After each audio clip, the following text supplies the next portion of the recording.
Écoute, bonjour Antoine. Je me présente, je m'appelle Jean-Louis. J'habite sur le sud-ouest de la France, région toulousaine. Donc un tout petit village de 246 habitants dans la banlieue toulousaine.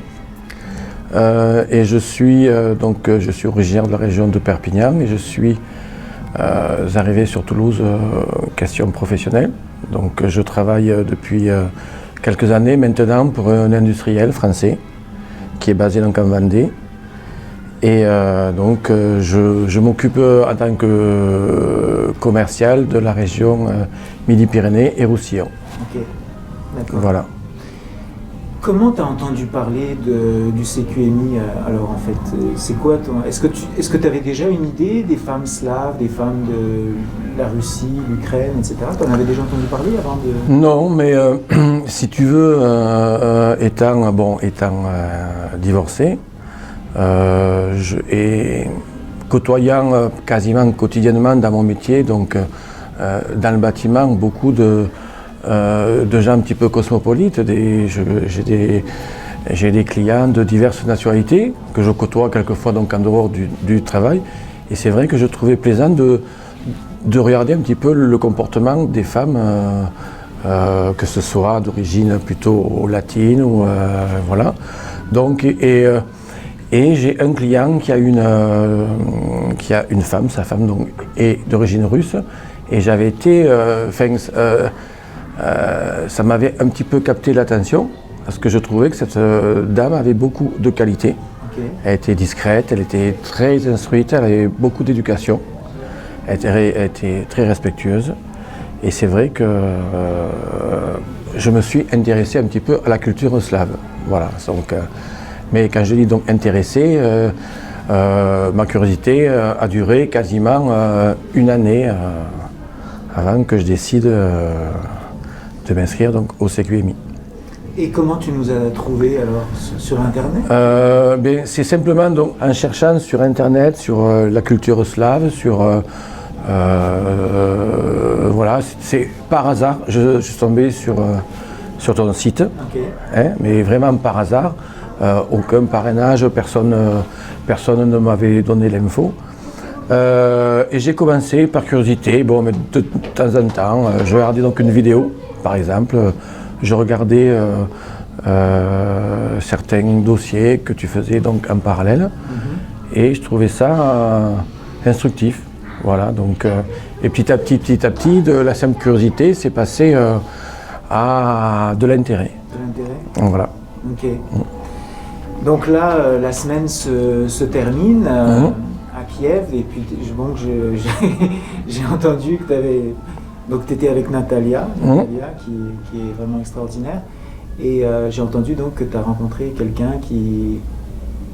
Et d'ailleurs, Boris Lava me disait aujourd'hui, Antoine, Jean-Louis, la dame qui l'a rencontré, c'est une de mes recommandations. Je ne le savais pas. C'est Boris Lava qui a recommandé. Oui. Il ne faisait pas partie de... Disons que c'est une... puisque j'ai mis à peu près 9 mois, je te parlais un petit peu de curiosité tout à l'heure, j'ai mis 9 mois pour... entre le moment où j'ai commencé donc à regarder les actualités, les vidéos, ainsi de suite, j'ai mis 9 mois pour décider de m'inscrire. Bon. Et entre l'inscription et le voyage, il se passait à peu près 2 mois et demi. Et c'est vrai que quand j'étais inscrit, j'ai commencé à faire un choix. Bon. Et le choix était quasiment terminé. Et j'ai vu cette dame qui est arrivée quasiment dans les derniers moments. Voilà. Et je me suis renseigné donc un petit peu sur le profil et je l'ai rajouté. Voilà. Donc j'ai bien fait de cliquer sur le bouton. Voilà. Je ne regrette pas du tout. C'est une personne on s'est rencontrés, donc ça va continuer. J'aurais rencontré une touriste de Paris qui serait venue à Toulouse ou une fille vendéenne ou autre, on se serait revus. Là, je pense que beaucoup de personnes se font tout un monde, une femme donc étrangère, mais pas du tout. Je veux dire, aujourd'hui, la vie n'est plus comme avant. On part à l'étranger faire ses études quand on est jeune, on va travailler à l'étranger. c'est fini le temps où on construisait sa maison sur une ville, on se mariait avec la fille du village, et puis la vie se passait comme ça, quoi.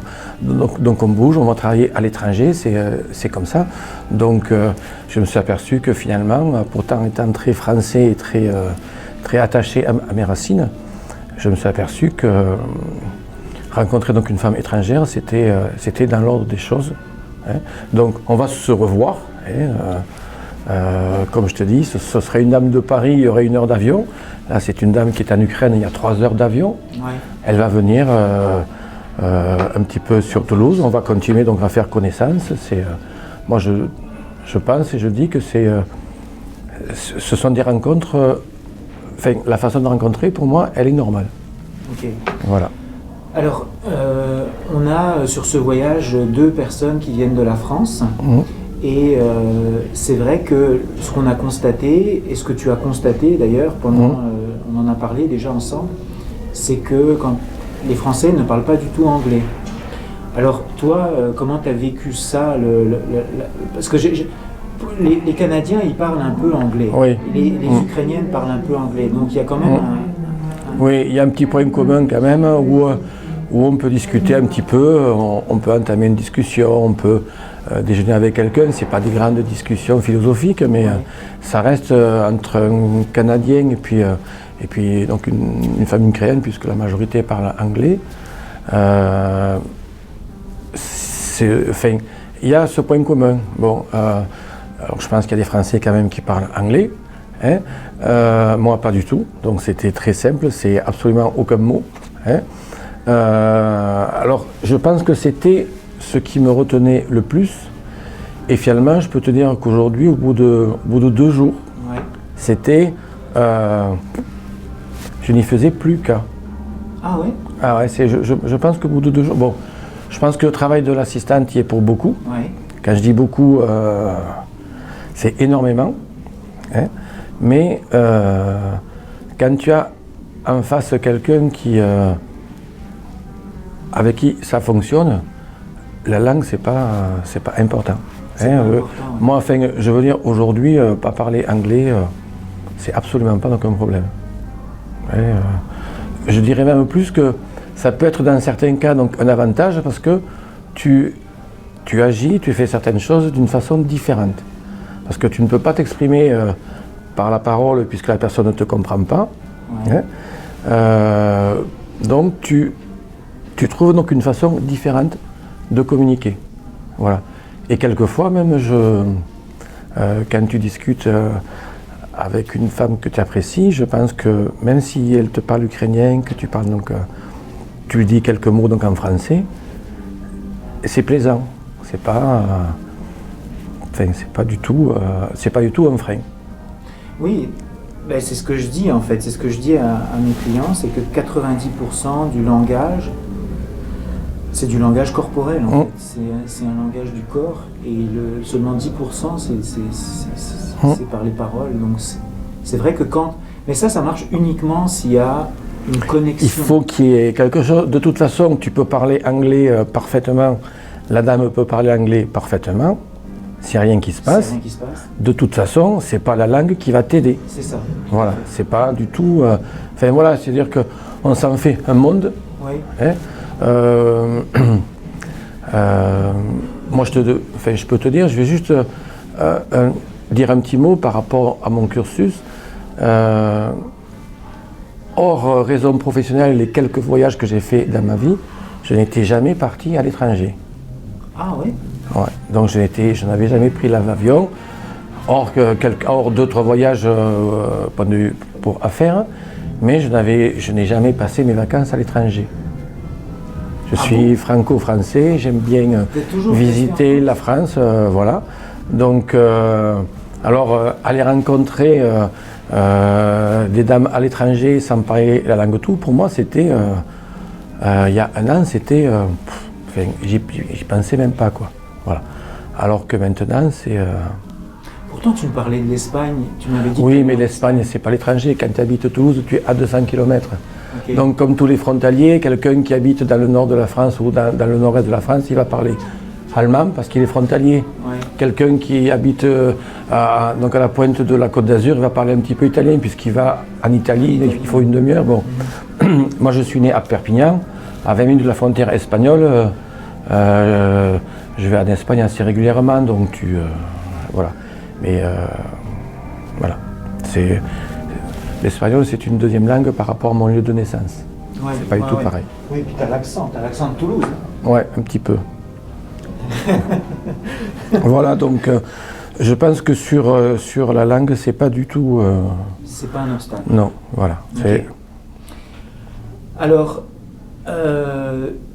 qu'est-ce que tu as pensé de la ville, de la culture ukrainienne, de ce que tu as vécu cette semaine? Bon, c'est court, hein, mais est-ce que c'est vraiment différent de la France ou tu trouves qu'il y a beaucoup de points communs?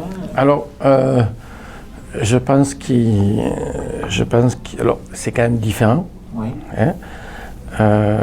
Y a des choses dans la culture où j'aimerais bien que quelquefois qu'il y ait certaines similitudes, mais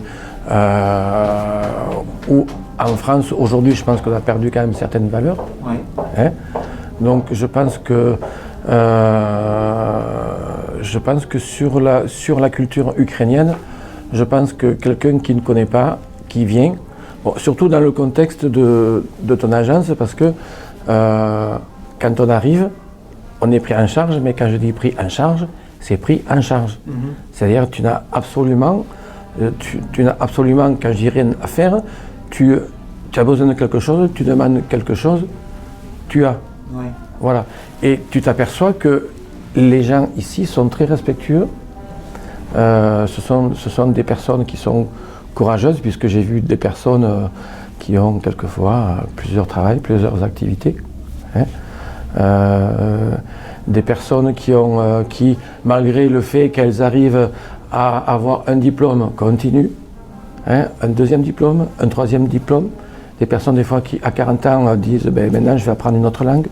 Je vais apprendre pour être peut-être prof de yoga. Hein. Donc je pense que ce côté-là, c'est très surprenant, puisque en France, tu étudies, tu as un diplôme. Dans le cursus, tu vas peut-être perfectionner 2-3 ans de plus, mais tu en fais ton métier avec un diplôme. Ici, c'est pas du tout ça. Il y a les gens qui sont très ouverts. Voilà, c'est pas parce que tu es dentiste que demain tu ne seras pas en parallèle prof de yoga ou monter un site internet. Ouais. Voilà. Enfin, ceci dit, c'est plus à cause de la problématique l'économie en fait. Hein. C'est parce qu'il y a des gens qui sont dans une situation qui est quand même assez désastreuse sur le plan économique. Oui, mais je pense qu'il y a quand même ce côté où cette fierté de vouloir avancer, de ne pas stagner à un moment donné. Voilà. Et ça, tu le ressens au quotidien. Voilà. Après, bon, c'est vrai que je te dis, en plus pour moi qui n'ai jamais trop voyagé, je pense que Kiev, par exemple, n'a absolument rien à envier donc aux grandes métropoles, aux grandes capitales françaises, que ce soit Barcelone, Paris. C'est vraiment superbe. Voilà. Et donc tu disais qu'avec le CQMI, on était bien pris en charge. Est-ce que tu aurais... parce qu'un témoignage a toujours plus de valeur quand il y a des critiques. Est-ce que tu aurais des critiques à nous faire sur l'organisation, sur les dames que tu as rencontrées? Est-ce que tu as eu des déceptions? Non, moi je pense une chose, c'est peut-être dans l'organisation essayer de condenser quand c'est possible. Après c'est sûr qu'il y a une question de planning pour ces dames qu'on va rencontrer, hein, parce qu'elles ont toutes donc une activité. Je n'ai pas vu donc une seule personne qui ne travaillait pas. Hein. Donc c'est essayer peut-être de condenser un petit peu parce que je pense que cette première phase où on rencontre les personnes pour la première fois, elle est importante, voilà, mais si ça peut se faire, même si on a un peu moins de temps libre pour vous visiter, pour passer du temps au restaurant, tout ça, je pense que si on peut condenser un petit peu, parce que ça laisserait plus de temps après Passer du temps avec voilà. Voilà, donc je vois pas d'autres points personnellement. Bon, après, c'est vrai que ce qui est compliqué, c'est certaines personnes viennent de loin faire 8, 10, 11 heures de train. Ouais.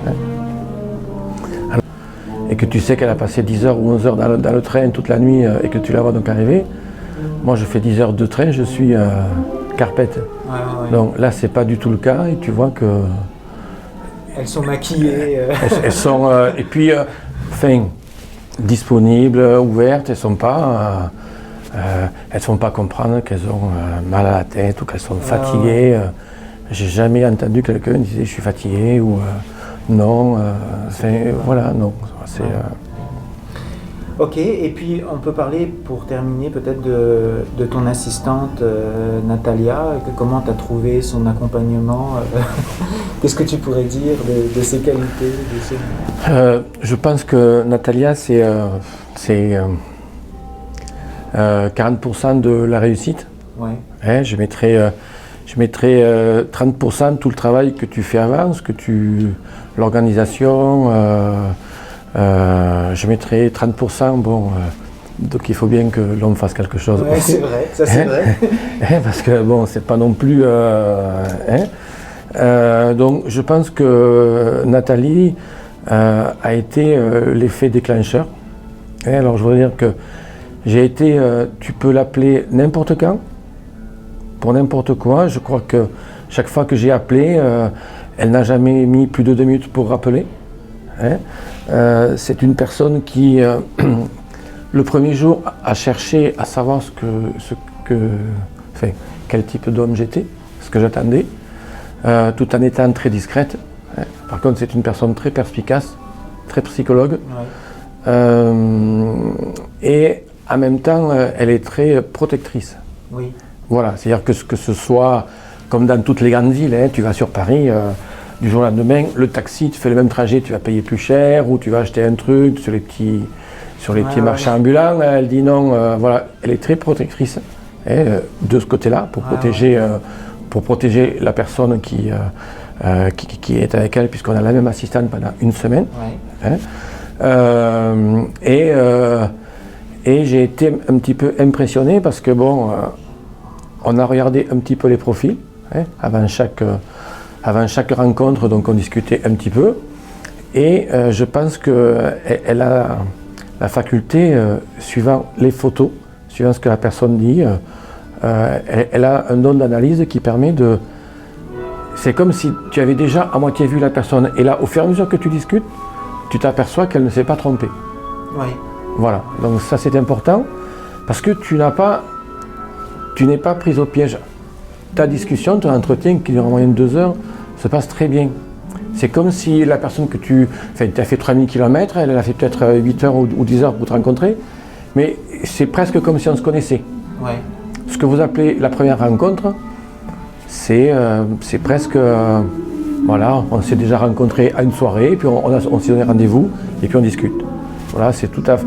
Moi je craignais un petit peu, et puis donc au deuxième rendez-vous, c'était plaisant. Voilà. Je ne peux pas trouver donc, un autre mot, et c'est pour ça que Nathalie a fait un très gros travail de ce côté-là, discussion avant, discussion après, parce qu'elle connaît bien, c'est une femme ukrainienne, elle connaît bien la culture, la mentalité, donc, et c'est vrai que tu te sens protégé en permanence. En permanence, ouais. Voilà. Ouais, c'est vrai. Merci. Eh bien écoute, c'est moi qui te remercie, Antoine. Ouais. Voilà. C'est...